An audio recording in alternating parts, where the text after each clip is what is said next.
పనిచేస్తున్నటువంటి 27,000 మంది కాంట్రాక్ట్ కార్మికులను తెలంగాణ తరహాలో ఆంధ్రప్రదేశ్లో కూడా రెగ్యులరైజ్ చేయాలని చెప్పేసి మేము ప్రధానంగా డిమాండ్ చేస్తున్నాం. అనేక సంవత్సరాలుగా చాలా తక్కువ వేతనాలతో అతి ప్రమాదకరమైనటువంటి పరిస్థితుల మధ్యన అనేక ప్రమాదాలకు గురవుతూ కాంట్రాక్ట్ కార్మికులు పనిచేస్తున్నారు. వాళ్ళందరినీ రెగ్యులరైజ్ చేయాలని చెప్పేసి మేము ప్రధానంగా డిమాండ్ చేస్తున్నాం. నారా లోకేష్ గారు యువగలం పాదయాత్ర సందర్భంగా కూడా మేము కలిసినప్పుడు వినతి పత్రాలు ఇచ్చినటువంటి సందర్భంలో మన ప్రభుత్వం వస్తే విద్యుత్ రంగంలో పనిచేస్తున్న కాంట్రాక్ట్ కార్మికులకు అందరికీ రెగ్యులరైజ్ చేసేటువంటి కార్యక్రమం చేపడతామని చెప్పేసి న్యాయం చేస్తామని కూడా చెప్పడం జరిగింది.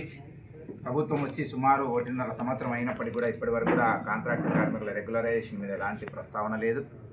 అలాగే పర్మనెంట్ ఉద్యోగులకు సంబంధించి విద్యుత్ సంస్థల్లో ఇప్పటికి 4 డిఏలు పెండింగ్లో ఉన్నాయి. ఈ డిఏలు ఇప్పటి వరకు విడుదల చేయలేదు. గతంలో ఎప్పుడు కూడా విద్యుత్ ఉద్యోగులకు డిఏలు అనేటువంటి పెండింగ్లో లేవు, ఎప్పటికప్పుడు మంజూరు చేసేటువంటి వాళ్ళు. ఇప్పుడు మాత్రం 4 డిఏలు పెండింగ్లో ఉన్నాయి. ఆ డిఏలను వెంటనే రిలీజ్ చేయాలని, అలాగే పెన్షన్ స్కీమ్ అనేటువంటిది 99 వరకు మాత్రమే ఉద్యోగులకు పెన్షన్ స్కీమ్ ఉంది. 99 తర్వాత నియామకమైనటువంటి వాళ్ళకు పెన్షన్ సౌకర్యం అనేటువంటిది లేదు. కానీ రాష్ట్ర ప్రభుత్వ ఉద్యోగులకు 2004 వరకు పెన్షన్ సౌకర్యం అనేటువంటిది అమలు అవుతూ ఉంది. అదే పద్ధతిలో విద్యుత్ ఉద్యోగులకు కూడా పెన్షన్ సౌకర్యం కల్పించాలని చెప్పేసి మేము డిమాండ్ చేస్తూ ఉన్నాం.